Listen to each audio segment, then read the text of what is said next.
બનાવ અંગે પ્રાપ્ત વિગતો મુજબ પરિવાર પોતાના વાહનમાં ક્યાંક જઈ રહ્યો હતો ત્યારે સામે યુવકોએ તેમની સાથે ઝઘડો કરવાનું શરૂ કર્યું હતું।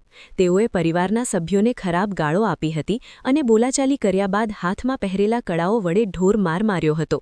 આ હુમલામાં પરિવારના ઘણા સભ્યોને ગંભીર ઈજાઓ પહોંચી છે। ઘટનાની જાણ થતાં જ સ્થાનિક લોકો દ્વારા પોલીસ અને એમ્બ્યુલન્સને જાણ કરવામાં આવી હતી। હાલમાં ઈજાગ્રસ્ત પરિવારના આશરે 12 જેટલા સભ્યોને સારવાર અર્થે સ્મીમેર હોસ્પિટલ ખસેડવામાં આવ્યા છે, જ્યાં તેમની સારવાર ચાલી રહી છે। આ ઘટનાથી વિસ્તારમાં ભારે ચકચાર મચી ગઈ છે। પોલીસે આ અંગે ગુનો નોંધી ગુનેગારોની શોધખોળ શરૂ કરી દીધી છે।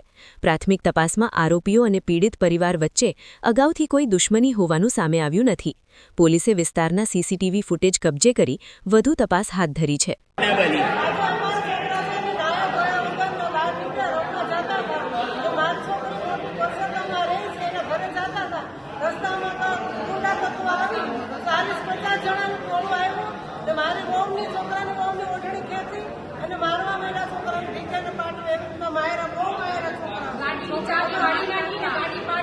છોકરાને કોઈ વસ્તુની ધ્યાન ન દેતી એટલો બધો માર્યો। 10 વર્ષના છોકરાને હાથ પકડીને ઘા કરી દેવામાં આવ્યો।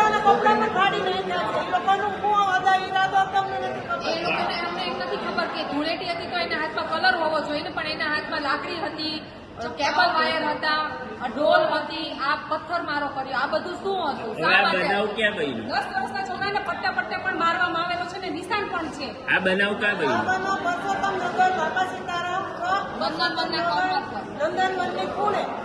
સામે કોણ હતા?